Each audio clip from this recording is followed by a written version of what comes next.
मी मुख्यमंत्रीपद सोडलं ते महाराष्ट्रासाठी, मी माझ्यासाठी लढत नसून महाराष्ट्राच्या स्वार्थासाठी लढत आहे। महाविकास आघाडीने मुख्यमंत्रीपदाचा चेहरा आत्ताच जाहीर करावा, त्याला माझा पाठिंबा असेल असं म्हणत भर स्टेजवर शरद पवार आणि काँग्रेस नेत्यांसमोर उद्धव ठाकरेंनी पुन्हा एकदा मुख्यमंत्रीपदाचा चेहरा कोण हा प्रश्न उपस्थित केलाय। शुक्रवारी षण्मुखानंद सभागृहात महाविकास आघाडीचा निर्धार मेळावा पार पडला। यावेळी उद्धव ठाकरेंनी महाविकास आघाडीच्या सर्व प्रमुख नेत्यांसमोरच मुख्यमंत्रीपदाचा चेहरा घोषित करण्याची मागणी केली आहे। यामुळे उद्धव ठाकरेंनी मुख्यमंत्रीपदाच्या स्पर्धेतून माघार घेतली का अशा देखील चर्चा सुरू झाल्यात। मात्र आता उद्धव ठाकरेंच्या या मागणीनंतर काँग्रेस नेते नाना पटोले यांनी महाविकास आघाडी हाच मुख्यमंत्रीपदाचा चेहरा असेल असं आम्ही दोघांनी त्यांना सुचवले। त्यावर उद्धव ठाकरेंनी पाठिंबा द्यावा असं म्हटलंय। तर राष्ट्रवादीचे नेते जयंत पाटील यांनी मुख्यमंत्रीपदाबाबत आमच्यात वाद नाही, योग्य वेळी त्याबाबत निर्णय घेतला जाईल असं म्हटलंय। पण उद्धव ठाकरेंनी केलेल्या मागणीनंतर आता महाविकास आघाडीचा मुख्यमंत्रीपदाचा चेहरा कोण या चर्चांना तर सुरुवात झाली। यामध्ये जयंत पाटील, बाळासाहेब थोरात, पृथ्वीराज चव्हाण अशा नावांचा समावेश आहे। पण या नावांना महाविकास आघाडीतील तिन्ही पक्षांकडून होकार मिळाल्याची शक्यता कमी आहे। मात्र अशातच आता महाविकास आघाडीमध्ये एका नवीन नावाची देखील चर्चा सुरू झाली, ती म्हणजे सुप्रिया सुळे यांची। पण मुख्यमंत्रीपदाच्या चेहऱ्यासाठी सुप्रिया सुळे यांच्या नावाची चर्चा का सुरू झाली आणि खरंच सुप्रिया सुळे महाविकास आघाडीकडून मुख्यमंत्रीपदाचा चेहरा असू शकतील का आणि या मागची कारणं काय आहेत ते या व्हिडिओच्या माध्यमातून पाहूयात। नमस्कार, मी नम्रता आणि तुम्ही बघताय बोलबिडू। तर सुप्रिया सुळे महाविकास आघाडीत मुख्यमंत्रीपदाचा चेहरा असू शकतात असं म्हणण्याचं पहिलं कारण म्हणजे त्यांच्या नावाला मवियातील तिन्ही पक्ष पाठिंबा देऊ शकतात। महाविकास आघाडीत सध्या परिस्थितीत तिन्ही पक्ष हे मुख्यमंत्रीपदासाठी इच्छुक आहेत, त्यामुळे तिन्ही पक्ष आपल्या पक्षातील नेत्यांचं नाव पुढे करताना दिसतील। काँग्रेसकडून पृथ्वीराज चव्हाण, नाना पटोले, विजय वडेट्टीवार हे चेहरे पुढे केले जाऊ शकतात, तर ठाकरे गटाकडून स्वतः उद्धव ठाकरेंचं नाव पुढे केलं जाईल। मात्र आता ठाकरेंना दुसऱ्यांदा मुख्यमंत्रीपद देण्यास काँग्रेस आणि शरद पवार गटाचे नेते विरोध करतील, तर ठाकरे गट देखील काँग्रेस नेत्यांच्या नावांना पाठिंबा देण्याची शक्यता कमीच आहे। मात्र जर मुख्यमंत्रीपदासाठी सुप्रिया सुळे यांचं नाव पुढे केलं गेलं तर ना उद्धव ठाकरे विरोध करतील ना काँग्रेसचे नेते। त्याचं कारण म्हणजे मागच्या वेळी उद्धव ठाकरेंना मुख्यमंत्रीपद मिळालं ते शरद पवारांमुळेच।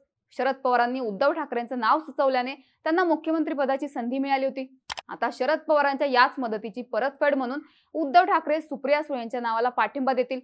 तर दुसरीकडे काँग्रेसला काही करून सध्या राज्यातील मोठा पक्ष म्हणून पुढे यायचंय आणि महत्त्वाचं म्हणजे महाराष्ट्र काँग्रेसमध्ये जरी ज्येष्ठ नेत्यांची गर्दी असली तरी पॅन महाराष्ट्र प्रभाव असलेला एकही चेहरा त्यांच्याकडे नाहीये। वडेट्टीवार, पटोले हे विदर्भात प्रभावी असलेले नेते, बाळासाहेब थोरात यांचा प्रभाव नगरपट्ट्यापुरता मर्यादित आहे, त्यामुळे काँग्रेसकडे सुप्रिया सुळे किंवा उद्धव ठाकरे यांच्यासारखा संपूर्ण महाराष्ट्रात प्रभाव असलेला नेता नाहीये।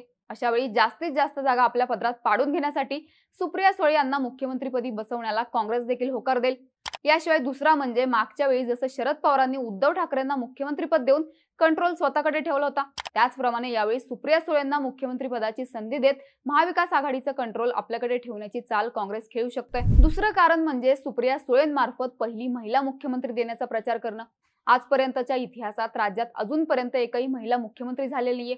महाविकास आघाडी आणि त्यानंतर महायुतीचं सरकार स्थापन झाल्यानंतर देखील अनेकदा महिला मुख्यमंत्र्यांविषयी चर्चा झाली। विरोधी बाकावर असलेल्या पक्षांकडून या मुद्द्यावरून सातत्याने सत्ताधाऱ्यांना टार्गेट केलं गेलं, मात्र आतापर्यंत कोणत्याच सरकारने महिला मुख्यमंत्री करण्याचं धाडस दाखवलेलं नाहीये। अशा परिस्थितीत महाविकास आघाडी सुप्रिया सुळेंना मुख्यमंत्री पदावर बसवून राज्याला पहिली महिला मुख्यमंत्री देण्याचं क्रेडिट घेऊ शकते। यामुळे राज्यातील पहिली महिला मुख्यमंत्री या टॅगलाईनवर महाविकास आघाडीला प्रचार करता येऊ शकतोय। आणि महत्त्वाचं म्हणजे राज्यात सध्या महायुती सरकार मुख्यमंत्री लाडकी बहीण सारखी योजना राबवून महिला मतदारांना टार्गेट करताना दिसतात। यावरून महायुतीला बरंच ट्रोल देखील केलं जात आहे। अशा वातावरणात जर महाविकास आघाडीने सुप्रिया सुळेंना मुख्यमंत्री पदाचा चेहरा घोषित केला तर एक प्रकारे महायुती खेळत असलेल्या महिला कार्डला उत्तर देण्याची खेळी महाविकास आघाडी खेळताना दिसेल। त्यानंतरचं तिसरं कारण असू शकतं ते म्हणजे सुप्रिया सुळेंना राज्याच्या राजकारणात सक्रिय करण्याचा पवारांचा प्रयत्न।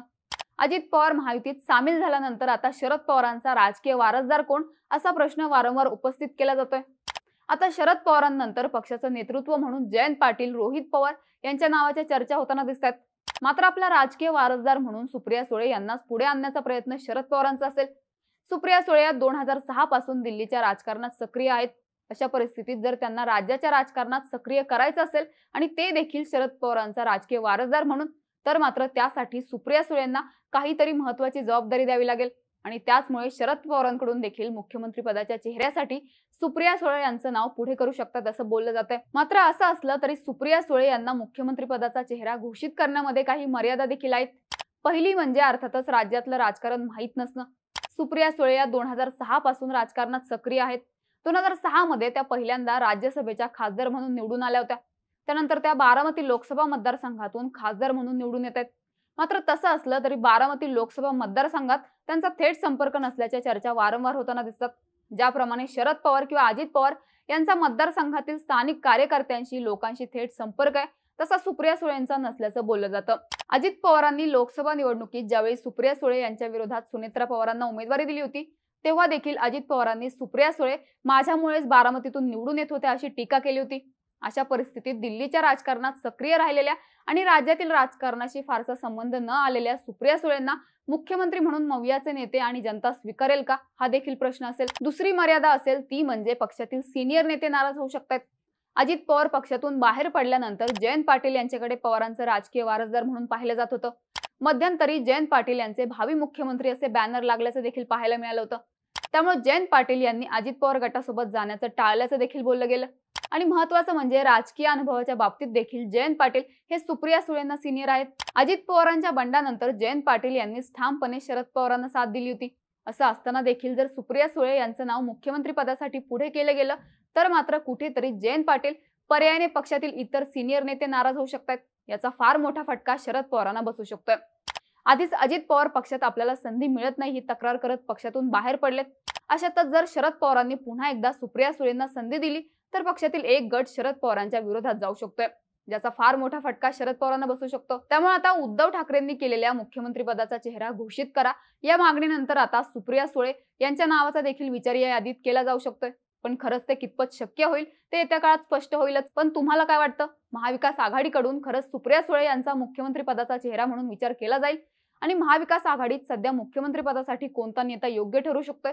तुमची मतं आम्हाला कमेंट्समध्ये नक्की सांगा आणि असाच माहितीपूर्ण व्हिडिओसाठी बोलबिडूच्या YouTube चॅनलला सबस्क्राईब करायला विसरू नका.